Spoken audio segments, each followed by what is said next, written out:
ఈరోజు గవర్నర్ గారి ప్రసంగంలో రాజధాని గురించి ప్రస్తావనలో ప్రభుత్వం 33,000 ఎకరాలు స్వచ్ఛందంగా రైతులు ఇచ్చారని చెప్పి చెప్పడం జరిగింది.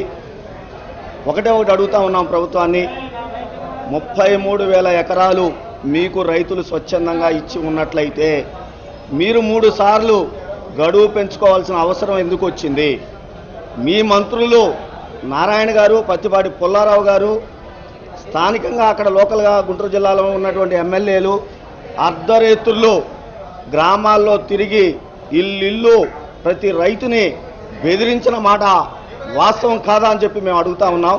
అంతేకాదు అసలు ఈ 33,000 ఎకరాలకు కూడా బైఫర్కేషన్ ఏమన్నా మీరు ఇచ్చారా? ఇంతవరకు గవర్నర్ గారి స్పీచ్లో 33,000 ఎకరాలు కూడా ప్రైవేటు పట్టా భూములు కానే కాదు, దాంట్లో గవర్నమెంట్ అసైన్డ్ ల్యాండ్స్ కనీసం 40% ఉన్నాయి.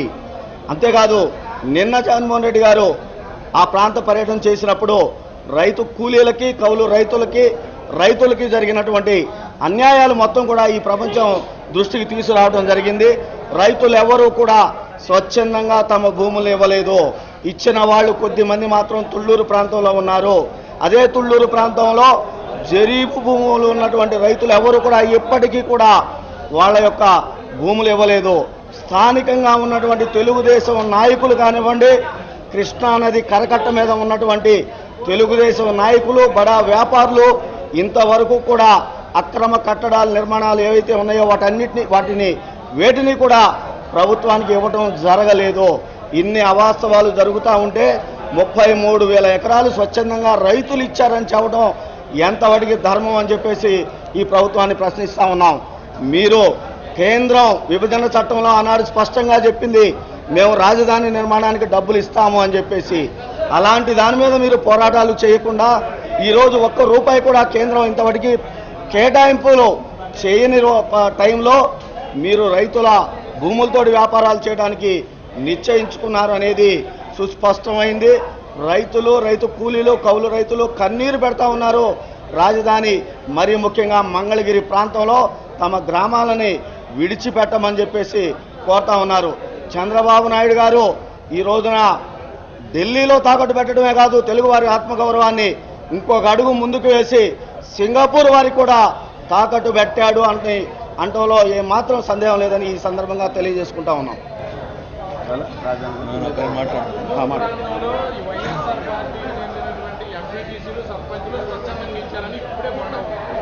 ఏమండి, అందుకని అంటున్నాం, అక్కడికి వచ్చి తిరగండి.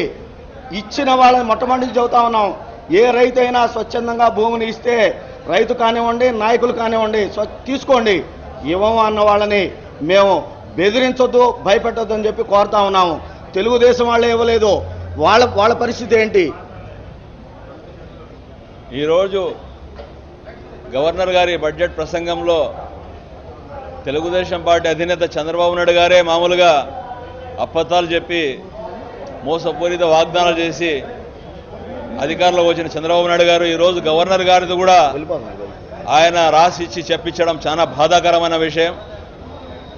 ఏదైతే గత బడ్జెట్ సమావేశాలప్పుడు ఏ హామీలు ఇచ్చి ఏ వాగ్దానాలతో ఏదైతే ప్రసంగం చేపించారో ఇంతవరకు అందులో ఏ ఒక్కటి కూడా పూర్తి చేయని దుస్థితి చూస్తున్నాం. ఈరోజు కేవలం గవర్నర్ గారి ప్రసంగంలో మా ప్రభుత్వం ఇది చేసింది చెప్పుకోవడం తప్ప ఏది ఇంతవరకు చేసిందంటూ ఏం లేదు. ముఖ్యంగా ఈరోజు మైనార్టీల గురించి బడ్జెట్ ప్రసంగంలో గవర్నర్ ప్రసంగంలో చెప్పారు. గతంలో తెలుగుదేశం పార్టీ అధికారంలో ఉన్నప్పుడు దుకాన్ మకాన్ రోషని పథకాలు అమలు చేసేటివి, అవి కూడా ఈసారి అమలు చేశాం, వాళ్ళకి కూడా ఆదుకున్నాం. అదేవిధంగా ఎవరికైతే మేనిఫెస్టోలో ఎన్నికల్లో మీరు హామీ ఇచ్చారో మౌజన్లకు, ఇమాంలకు కూడా జీతాలని చెప్పి ఇస్తామని చెప్పి ప్రకటన చేశారో వారికి కూడా మేము చేయడానికి సిద్ధంగా ఉన్నామని చెప్పి చెప్పుకుంటున్నారు. ఇంతవరకు ఈ గత బడ్జెట్ సమావేశాల్లో మైనార్టీలకు 381 కోట్ల రూపాయలు మీకు కేటాయించారు. ఆ కేటాయించిన డబ్బు ఇంతవరకు ఎక్కడ కూడా ఖర్చు పెట్టిన పాపాన పోలేదు. కేవలం అంకెల గారిడి తప్ప మైనార్టీలు మరొకసారి మోసం చేయడానికి ఈరోజు మరి మౌజన్లకు, ఇమాంలకు కూడా జీతం ఇస్తామని చెప్తున్నారు. ఇవ్వాలని మేము కూడా డిమాండ్ చేస్తున్నాం. ఇస్తే సంతోషపడతాం. కానీ ఎక్కడ మీరు ఇవ్వలేని పనులకు చేయలేని పనులకన్నీ ఊరికే చెప్పుకోవడం చాలా బాధాకరమైన విషయం. అదేవిధంగా ఈ రోజు రాష్ట్రంలో రైతన్నల పరిస్థితి ఏ విధంగా ఉండాలో, రైతులకు రుణమాఫీ కాలేక, అదేవిధంగా రైతులకు ఇన్పుట్ సబ్సిడీ రాక, ఇన్సూరెన్స్ రాక, వాళ్ళకు మీరు చెప్పిన హామీ ఏదైతే రుణమాఫీ పైన వాళ్ళు రీషెడ్యూల్ చేసుకోక రైతన్నలందరూ కూడా ఈసారి కూడా ఇన్సూరెన్స్ నష్టపోయారు.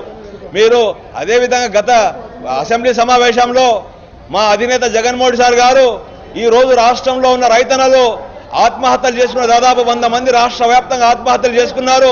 ముఖ్యంగా అనంతపురం జిల్లాలో 50 మంది చేసుకున్నారంటే చంద్రబాబు నాయుడు గారు ఆ రోజు అసెంబ్లీ సాక్షిగా చెప్పారు, ఎవరో ప్రేమలో పడి ఆత్మహత్యలు చేసుకుంటే దాని రైతులు ఆత్మహత్యలుగా మీరు చిత్రీకరిస్తున్నారు, రైతులు సుఖ సంతోషాలతో ఉండాలని చెప్పారు.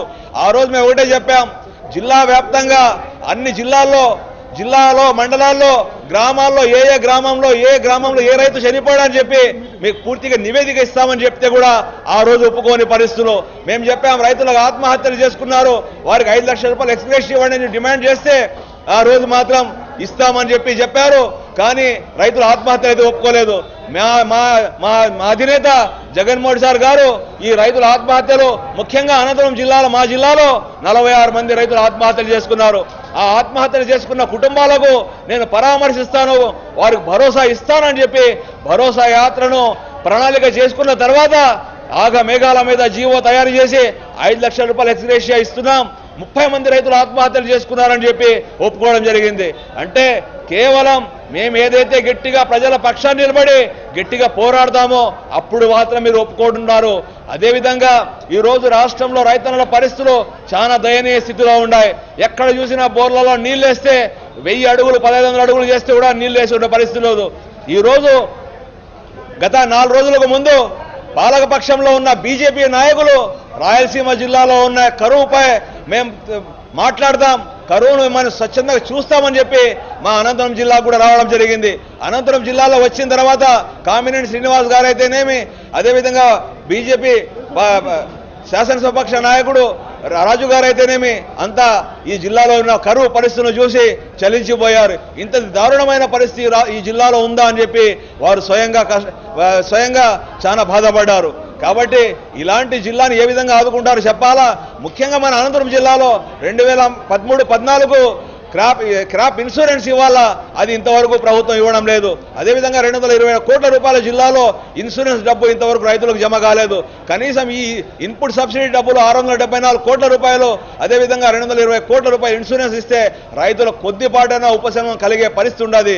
ఈ రుణమాఫీతో పూర్తిగా మోసపోయి రైతన్నలు రీషెడ్యూల్ చేసుకోలేక రాబోయే రోజుల్లో కూడా ఇన్సూరెన్స్ రాక చాలా బాధపడే పరిస్థితులు ఉన్నారు. కాబట్టి వీటన్నిటి కూడా ఈ బడ్జెట్ సమావేశాలు నిలదీసి ఈ రాష్ట్రంలో రైతులు ఎదుర్కొన్న ప్రధానమైన సమస్యలు, డ్వాక్రా అక్క చెల్లెమ్మల సమస్యలు, ప్రతి ఒక్క సమస్య పైన స్పష్టంగా మేము ప్రజల పక్షాన ఉండి వైఎస్ఆర్సీపీ పోరాడతామని చెప్పి తెలియజేసుకుంటాం.